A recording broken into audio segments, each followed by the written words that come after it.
বৃষ্টির দিনে গরম গরম ধোয়া ওঠা খিচুড়ির সাথে ডিম ভাজি আর যদি হয় কোনো রকম আচার, তাহলে পুরাই জমে যায়। আসসালামু আলাইকুম, কেমন আছেন সবাই? আজকে আপনাদের সাথে শেয়ার করব ডিম ভাজি আর খিচুড়ি রেসিপি। খিচুড়ি রান্না করার জন্য এখানে নিয়েছি পোলাওয়ের চাল, নিয়েছি ডাল, মুসুর ডাল, মুগ ডাল, কাঁচামরিচ, পেঁয়াজ কুচি, কিছু রসুন আর কিছু আস্তা রসুন, আলু। এখন আমি এখানে চাল আর ডালটাকে মিলিয়ে নিব। এখানে এখানে আছে এই বাটি 3 বাটি চাল আর 1 বাটি মসুর ডাল দিলাম, 1 বাটি মুগ ডাল দিলাম। চাল আর ডালের মিশ্রণটাকে ভালো করে মিলিয়ে নিব, তারপর ধুয়ে নিব। চাল আর ডালটাকে ধুয়ে নিচ্ছি ভালো করে। এই হাঁড়িটায় হচ্ছে না দেখে আমি অন্য একটা হাঁড়িতে সুন্দর করে নিয়ে ধুয়ে নিয়েছি চাল আর ডালটাকে। আর এখন রান্না করতে চলে আসলাম। এখানে রান্না করার জন্য প্রথমেই নিয়ে নিচ্ছি আমি এখানে এই যে তেল, পরিমাণ মতো তেলটাকে আমি দিয়ে দিলাম। আপনার চাইলে এখানে সরিষার তেল দিয়ে রান্না করতে পারেন, সেটা বেশি মজা হবে। দেন আমার ছেলে সরিষার তেল খায় না দেখে আমি আসলে সয়াবিন তেল দিয়ে রান্না করেছি। আর পেঁয়াজটাকে একটু ভেজে নিয়েছি। আর এখানে দিয়ে দিচ্ছি জিরা বাটা, আর কি ফ্রিজে ছিল শক্ত সেটা, আদা বাটা, রসুন বাটা, পেঁয়াজ বাটা সব কিছু এখানে দিয়ে দিচ্ছি আমি। আর এখন মশলাটাকে একটু সুন্দর করে কষিয়ে নিব। পেঁয়াজ বাটা আর রসুন বাটাটা একটু মেলানো ছিল, তবে এই রান্নাটায় আপনি খিচুড়ি রান্নায় যত বেশি রসুন ব্যবহার করবেন অতই মজা লাগে খিচুড়িটা, সত্যি কথা বলতে আমার কাছে মনে হয়। আর এখানে হলুদের গুঁড়া, মরিচের গুঁড়া আর লবণ মিক্সড করে দিয়ে দিয়েছি অল্প একটু।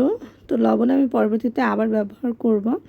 আর এখানে দিয়ে দিচ্ছি পরিমাণ মতো একটু পানি মশলাটা কষানোর জন্য। তো মশলাটাকে খুব সুন্দর করে কষিয়ে নিব। এই তো দেখতে পাচ্ছেন আমার মশলা কষানো হয়ে গিয়েছে। আর এখানে একটু কাঁচা মরিচটাকে আপনারা চাইলে পেঁয়াজের সাথে একটু ভাজি করেও দিতে পারেন, আমার মনে ছিল না বিধায় আমি এখানে দিয়ে দিয়েছি। গোটা রসুনগুলো দিয়ে দিয়েছি আর দিয়ে দিয়েছি আলুটা একটু সেদ্ধ হবে, যেহেতু পোলাওর চাল দিয়ে আমি খিচুড়িটা রান্না করব, তো সেদ্ধর একটা ব্যাপার আছে।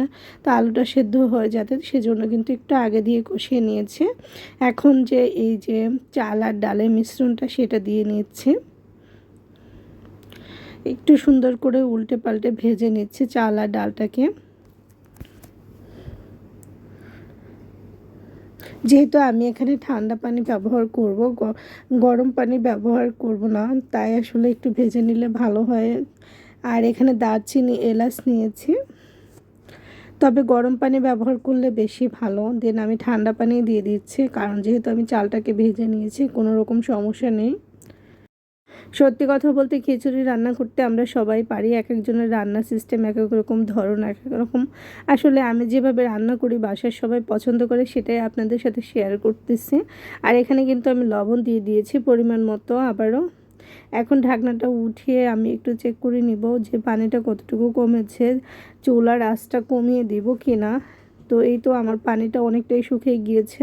আমি এখন চুলার আঁচটাকে একদম নিভু নিভু করে দিব, যে আছে আসলে এটাকে পোলাওটা সেদ্ধ হয়ে যাবে। ঢাকনা দিয়ে ঢেকে দিব। তার আগে একটু ঘি ছড়িয়ে দিচ্ছি, আর এই ঘিটা যাতে সব জায়গায় ছড়ায় সেজন্য এই অবস্থায় দিতে হবে হওয়ার আগ মুহূর্তে। হয়ে গেলে তখন তো আসলে অত বেশি ছড়াবে না সব জায়গায়, তখন তো যেখানে আপনি দিবেন সেখানেই থাকবে শুধু। এখনও যেহেতু একটু ঝোল ঝোল আছে যাতে সব জায়গায় মিলে সেজন্য দিয়ে দিয়েছে।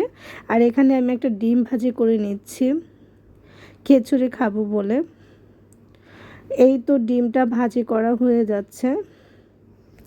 ডিমটা তুলে নিয়ে এখন আমি খিচুড়ি দিয়ে খাওয়া শুরু করে দিব। কে কে আমার মতো ডিম ভাজি, খিচুড়ি, আচার খেতে পছন্দ করেন কমেন্ট করে জানাবেন। সবাইকে আল্লাহ হাফেজ।